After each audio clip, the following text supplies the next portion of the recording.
হরে কৃষ্ণ। মহাপ্রসাদ চ্যানেলে আপনাদের সবাইকে স্বাগত। আজ আমি পিৎজা বানাবো। এই পিৎজা কোনো রকম ঝামেলা ছাড়াই চটজলদি তৈরি হয়ে যায়। সাবস্ক্রাইব করুন আমার ইউটিউব চ্যানেলকে আর তার সাথে বেল আইকনটি প্রেস করার পর অল নোটিফিকেশানে ক্লিক করুন আমার রান্না সবার প্রথম দেখার জন্য। তাহলে চলুন শুরু করি আজকের পিৎজা।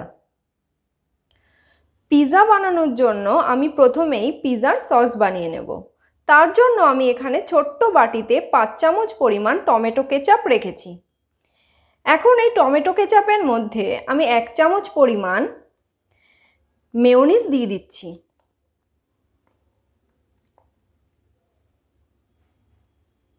আমি আন্দাজ মতো 1 চামচ মেয়োনিজ দিয়ে দিলাম। এবার আমি এই মেয়োনিজের মধ্যে 1 টিস্পুন মিক্সড হার্বস দিয়ে দিচ্ছি। তারপর এর মধ্যে 1 টিস্পুন অরিগ্যানো দিয়ে দিচ্ছি এবং সব শেষে আমি এখানে 1 টিস্পুন কাশ্মীরি লঙ্কার গুঁড়ো দিয়ে দিলাম। এবার একটা চামচের সাহায্যে এই সসটাকে খুব ভালো করে মিশিয়ে নেব। তৈরি হয়ে গেছে আমার পিৎজার সস। দেখুন ঠিক এরকম হবে। পিৎজা বানানোর জন্য এখানে আমি একটা পাত্র নিয়েছি। এবার এই পাত্রের মধ্যে আমি 1 কাপ পরিমাণ ময়দা দিয়ে দিলাম। এবার এই ময়দার মধ্যে আমি 1 টিস্পুন নুন দিচ্ছি।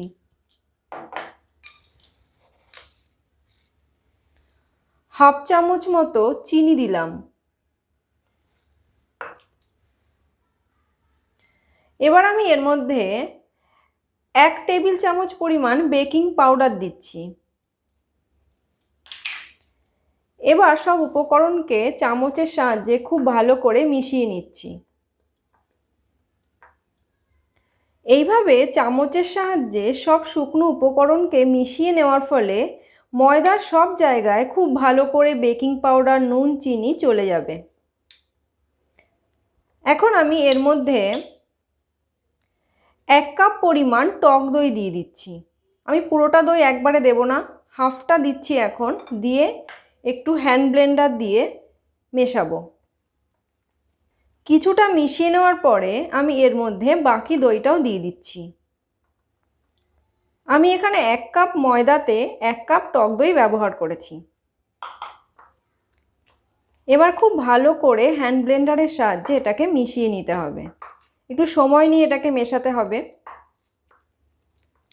হ্যান্ড ব্লেন্ডার দিয়ে সব কিছু খুব ভালো করে মিশিয়ে নেওয়ার পরে আমি এখন হাতের সাহায্যে এটাকে একটু ফেটিয়ে নেব।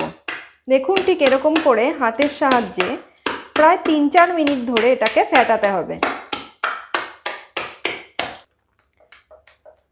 কিছুক্ষণ ফেটানোর পরে দেখুন ব্যাটারটা যখন এরকম হবে, অর্থাৎ একটা লেয়ারের ওপরে আর একটা লেয়ার এরকম করে পড়বে, তখন ব্যাটারটা তৈরি হয়ে গেছে বলে মনে করে নিতে হবে।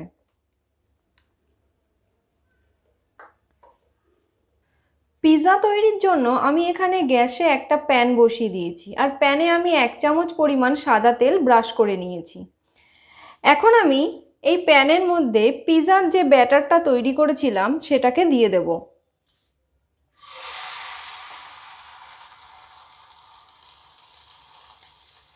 ব্যাটারটা দিয়ে দেওয়ার পরে আমি একটা স্প্যাচুলার সাহায্যে এটাকে একটু সাইড করে গোল গোল করে দিচ্ছি, ছড়িয়ে ছড়িয়ে। এখন আমি এটাকে ঢাকা চাপা দিয়ে প্রায় 2-3 মিনিট লো ফ্লেমে হতে দেব। 3 মিনিট বাদে আমি ঢাকাটাকে তুলব। দেখুন ওপরের দিকটা ঠিক এরকম হবে।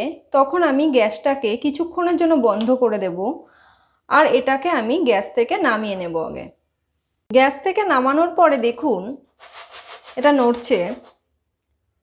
এখন আমি একটা থালা দেব এর ওপরে আর এটাকে উল্টে দেব। এখন আমি প্যানে আরেকটু তেল ব্রাশ করে নিয়েছি। এবার আমি এর মধ্যে উল্টে নেওয়া পিৎজাটাকে দিয়ে দিচ্ছি। এবার এর ওপরে যে সসটা আমি বানিয়ে রেখেছিলাম সেটাকে চামচের সাহায্যে খুব ভালো করে লাগিয়ে দেব।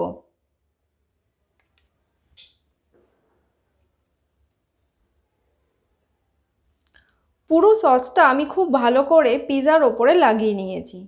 এখন আমি পিৎজাটাকে একটু সাজাবো। তার জন্য আমি কয়েক টুকরো পনির নিয়েছি। এবার পনিরগুলোকে আমি একটু মাঝে মাঝে বসিয়ে দিচ্ছি।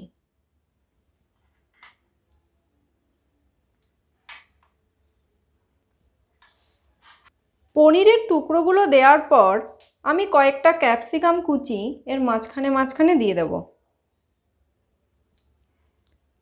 একটু ছড়িয়ে ছড়িয়ে দিচ্ছি।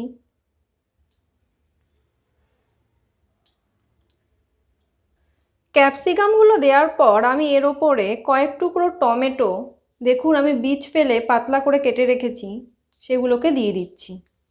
আপনারা টমেটোর পরিবর্তে বেল পেপারও ব্যবহার করতে পারেন।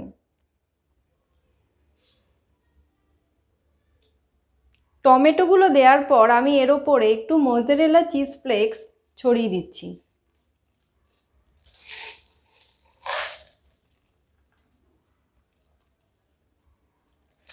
এবার আমি এর মধ্যে চিজ কিউব থেকে গ্রেট করে নেওয়া চিজ ছড়িয়ে দিচ্ছি।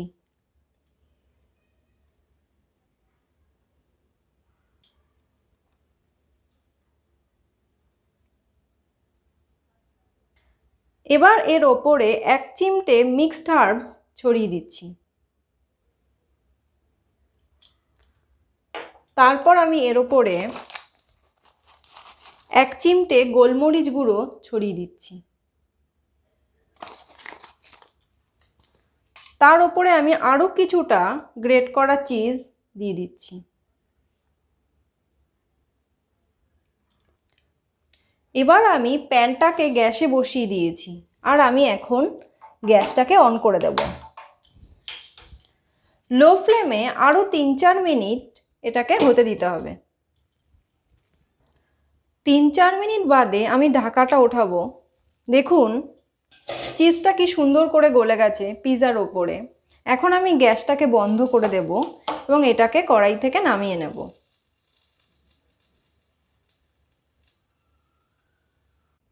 আমি পিৎজাটাকে প্যান থেকে এই প্লেটে নামিয়ে নিয়েছি। দেখুন ওপরে চিজটা কি সুন্দর গলে ছড়িয়ে গেছে। আপনারাও বাড়িতে এইভাবে পিৎজা বানাবেন আর আমাকে কমেন্ট বক্সে জানাবেন আপনাদের কেমন লাগলো। ভালো লাগলে আমার চ্যানেলটিকে সাবস্ক্রাইব করতে কিন্তু একদম ভুলবেন না। আজকের মতো আমার রান্না এই পর্যন্তই। আবার চলে আসবো নতুন কোনো রেসিপি নিয়ে। সবাই ভালো থাকবেন। হরে কৃষ্ণ।